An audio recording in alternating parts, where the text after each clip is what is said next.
اللہ سے دعا ہے کہ اللہ تعالیٰ ہم تمام کے اس ٹوٹے پھوٹے ذکر کو اپنی بارگاہ میں شرف قبولیت عطا فرمائے، ہم تمام کو اللہ کے ذکر کی توفیق عطا فرمائے۔ کتاب ہے باب جمیل، صفحہ ہے 37۔ حضرت ابراہیم کا نام ہے رب کریم سے محبت۔ حضرت ابراہیم علیہ السلام کو اللہ تعالیٰ سے اتنی محبت تھی کہ آپ کے ام سے اللہ کی محبت کو رسم ہو۔ سبحان اللہ۔ یہ وقت آیا کہ اللہ تعالیٰ نے آپ کو مال دیا۔ مال کیا دیا؟ اتنی اونٹ دیے کہ جن کا شمار نہیں تھا۔ سبحان اللہ۔ اتنی بکریاں دی کہ جو گر نہیں سکتے تھے۔ سبحان اللہ۔ اتنی گائیں دی کہ ان کو آپ سنبھال نہیں سکتے تھے، اور بھینسیں بھی اتنی دیتی۔ اس کے ساتھ بکریوں کے ریوڑ دے دی اور کھیت اور کھلیان دے دی۔ اللہ تعالیٰ نے ایک دن فرشتوں سے عرض کی کہ ابراہیم کو میرا دوست۔ فرشتوں نے کہا رب کریم جسے تو دنیا کی تمام چیزیں دے دے وہ تیرا دوست کیسے نہیں ہو؟ کہا کہ اچھا ایسی بات کی ہے جو آزمائش کرو۔ جب آزمائش کی تو ایک فرشتہ آ کے کھیت میں بیٹھ گیا۔ حضرت ابراہیم علیہ السلام کھڑے ہوئے تھے، لیبٹ چل رہے تھے، غلام کو سنبھال رہے تھے۔ اس نے آ کے اللہ کا ذکر شروع کیا، سبحان اللہ سبحان اللہ الحمدللہ ولا الہ الا اللہ واللہ اکبر، تیسرا کلمہ۔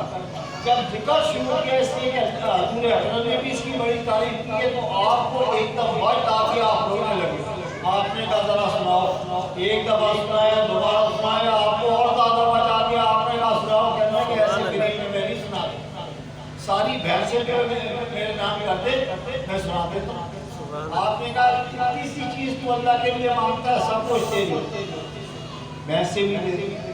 اس کے بعد اس نے پھر شروع کر دیا، پھر رک گیا، کہا کہ یہ جو گائے وغیرہ یہ بھی مجھے دے دے۔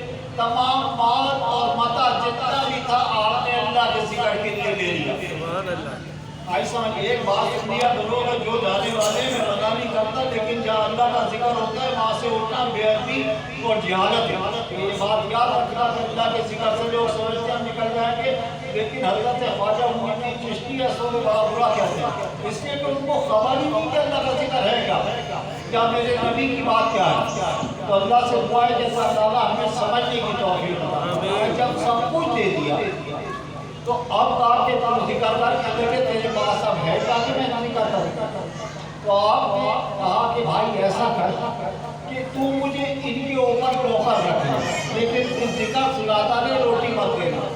جب یہ کہا تو فرشتے کی آنکھ میں آنسو آ گئے۔ اس نے کہا کہ ابراہیم مجھے گلے لگائے، باقی تو اس قابل ہے کہ اللہ تعالیٰ تجھے سب چیزیں عطا فرما دے۔ تو اللہ سے دعا ہے کہ اللہ تعالیٰ ہم سب کو اپنے ذکر حق کی توفیق عطا فرمائے اور رب تعالیٰ سے سچی اور پکی محبت عطا فرمائے۔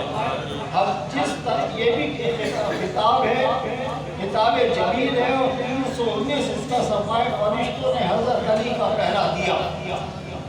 حضرت امام راضی لکھتے ہیں کہ جس طرح حضور اکرم صلی اللہ علیہ وسلم نے دنیا میں حضرت علی کرم اللہ وجہ کو اپنا بھائی بنا لیا تھا، چچا بھائی کے ویسے بھی آپ نے کہا کہ تو میرا بھائی ہے، میں تیرا بھائی نہ، تو بنا لیا تھا۔ عرش کے اوپر حضرت جبرائیل امین نے حضرت میکائیل کو بھائی بنا لیا تھا۔ جب وہ رات آئی کہ جب حضرت علی کرم اللہ وجہ کریم کو آپ کے بستر میں لٹا دیا گیا، اور آپ بہت خطرناک تھی اس لیے کہ آپ جو شخص چادر اوڑھے ہوئے ہو دشمن کو کیا پتا ہے کہ یہ علی ہے، اگر وہ آ کے قتل کر دے تو کچھ بھی نہ ہوتا۔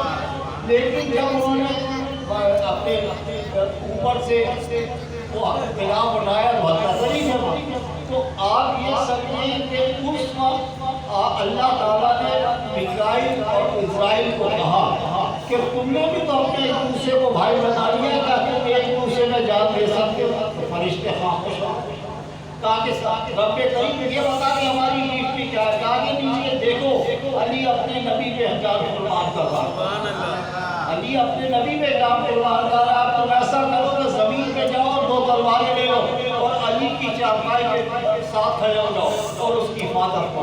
تو اللہ سے دعا ہے کہ اللہ تعالیٰ ہم سب کو ان کے نقش قدم پہ چلنے کی توفیق عطا فرمائے. اس کے بعد ہے تذکرۃ الوازن، صفحہ ہے 496. حضرت انس اور حضرت عبداللہ بن عمر روایت کرتے ہیں کہ حضرت خالد بن ولید نے بہت سا مال و متا حضرت حسین کو بھیجا مکہ. جب بھیجا تو اس میں دینار بھی تھے اور پیسہ بھی تھا اور کپڑے بھی تھے. آپ نے تمام اٹھا کے غریب اور غربا میں تقسیم کر دی. آپ کی روٹی بڑی غور سے دیکھنی نہیں. جب آزاد کا وقت آیا تو آپ گھر میں آئے. آپ نے اس سے کہا کہ بھائی اختیار کا سامان لے آؤ. تو وہ سوکھی کی چوکھی روٹی لے آئی. آپ نے اسی کو توڑ کے کھانا شروع کر دیا. کہا کہ حضرت آج آپ نے اتنا مال اور متا بانٹا. میرا دل چاہا کہ میں آپ سے کچھ مانگوں تاکہ میں گوشت لے آؤں آپ کی خدمت کرنے کے بعد یہ ناراض نہ ہونا. اگر تو مانتی نہیں تو میں تجھے نہ دیتا. اس لیے کہ وہ آیا تھا پڑھنے کے لیے میں نے اللہ کی راہ میں مار دیا اور خود چوکھی روٹی کھائی سی. یہ اللہ والوں کی شان ہے. اور اس کے ساتھ اللہ کے نیک بندے حضرت غوث پاک عبادت فرما رہے ہو تو ایک دم بادل کا ٹکڑا آیا. اس میں سے چمک پیدا ہوئی. آواز آتی ہے کہ غوث ہم نے تیری نمازیں روزے سب معاف کر دی. آپ عالم دین تھے. آپ نے کہا کہ بھائی بات یہ کہ اس نے نبی کے لیے معاف نہیں کیا مجھے کیا معاف کرے گا. لاہور بڑی تو پتہ چلا بادل کا ٹکڑا میں بول رہا ہوں. اس کے بعد ایک گلاس کے اندر سونے اور چاندی کے اس کے اندر پانی آیا کہ غوث یہ جنت سے پانی آیا تیرے پینے کے لیے. آپ نے دیکھا کہ سونا تو حرام ہے آ نہیں سکتا. آپ نے جب لاہور پڑی تو شیطان کہتا ہے کہ اس لیے کہ تو عالم ہے اور تو اللہ کا ولی بھی ہے. تو اپنی عبادت اور ریاضت سے بچ گیا. نہیں تو آج تجھے بچنا نہیں تھا. تو آپ نے فرمایا کہ میں اپنی نہ تو عبادت سے بچا ہوں نہ ریاضت سے بچا ہوں نہ کسی عمل سے بچا ہوں. میں تو اللہ کے کرم سے بچا ہوں. یہ آج یہ کہہ دیتے کہ میں اپنی ریاضت سے بچ گیا ہوں تو غوثیت ختم ہو جاتی. اس سے کہ اللہ کی ذات بہت بڑی ہے اور اللہ ہی سب کو دینے والا ہے. آپ نے کہا میں اللہ کے کرم سے بچا ہوں. یاد رکھو کہ اللہ کے کرم بہت بڑی طاقت ہوتی ہے. تو اللہ سے دعا ہے کہ اللہ تعالیٰ ہم سب کو آپ کے نقش قدم پہ چلنے کی توفیق عطا فرمائے. اس کے بعد ایک بہلول گانا. آپ کا نام رؤف تھا اور آپ ایسے تاریخ دنیا بزرگ تھے کہ اور فلاسفر تھے اپنے وقت. جب کوئی مذہب کی ایسی بات آتی تو آپ ایسی بات کرتے تھے کہ حیران ہو جاتی ہوتی ہے. ہارون رشید کے آپ دربار میں رہا کرتے تھے. نہ آپ کے پاؤں میں جوتے ہوتے تھے نہ کوئی جہاں دل چاہا من سو گئے جہاں چاہ رہے گئے. ایک دن ہوا کیا کہ آپ نے دیکھا زبیدہ نے دیکھا اپنے محل کے جھروکے سے کہ آپ سمندر کے کنارے بھیڑیا بنا کر. خواتین جو ہیں بڑی اللہ والوں کی قدر کرتی ہیں. یہ ماننے کی بات ہے مردوں سے زیادہ. وہ وہاں سے نکلی اپنی قریضوں کے ساتھ کہا کہ بہلول یہ کیا کر رہے ہیں. کہا کہ جنت میں گھر بنا رہا ہوں. بات کیا ہے مجھے چاہیے. میں نے کہا بالکل چاہیے. لوگ تو کہتے ہیں مالا دیتی لیکن کتاب میں لکھا ہے 3 درہم. آپ نے کہا کہ بھائی میں بنا رہا ہوں اگر تم کو چاہیے تو لے لے. کہا کہ ٹھیک ہے کتنے میں دو گے. کہا جی اس زمانے میں 3 درہم آج کل کے 30 لاکھ کے برابر ہوگا. تو جناب عالی اس 3 درہم میں دے دی. اور اسی وقت میں توڑ دیا جاتے ہیں جنت میں گھر لگ گیا. اب وہ جب گھر گئی اس نے اپنی خریش تو وہاں خریش نے اسی وقت کر دیا اس سے کہ بڑے آدمیوں کے پیسے ہمیشہ نوکروں کے پاس ہو. اس نے اسی وقت ادا کر دیا. جب جا کے اس نے ہارون رشید کو کہا کہ بہلول نے آج میرا جنت میں گھر بنا دیا. اس نے کہا پاگل ہو گئی. ایسے لمڑنے کے پیچھے پگلے کے پیچھے گرتی ہے یہ کیا کرے. لیکن اللہ کے ولی تھے. رات کو ہارون رشید جب سویا تو خواب میں دکھائی دیتا ہے کہ میں نے زبیدہ بنا ہوا ہے جنت کے اندر. جب اس نے دیکھا وہاں جا کے تو وہاں جو دربان کھڑے تھے انہوں نے کہا ابھی آپ نہیں جا سکتے. کہا میری بیوی کا ہے. کیسے نہیں جا سکتا. کہتے کہ دنیا میں ہوگی تیری بیوی. یہاں تو جس کا محل ہے وہی جائے گا تیرا باپ ہی نہیں جا سکتا. سبحان اللہ. خاموش ہو گیا. اس نے پوری رات لگے دیتا رہا. صبح بیوی کو بتایا. اس نے کہا بھائی کو اللہ والے لوگ کل بھیج دیں. جب دوسرے دن شام کو گیا تو کہنے لگے بہلول کیا کر رہے ہیں. بڑا ڈھونڈا دیکھا کہ بہلول وہی ہے اپنے سمندر کے کنارے تو کیا بنا رہا آجی سمجھ جنت میں گھر بنا رہا ہوں تجھے چاہیے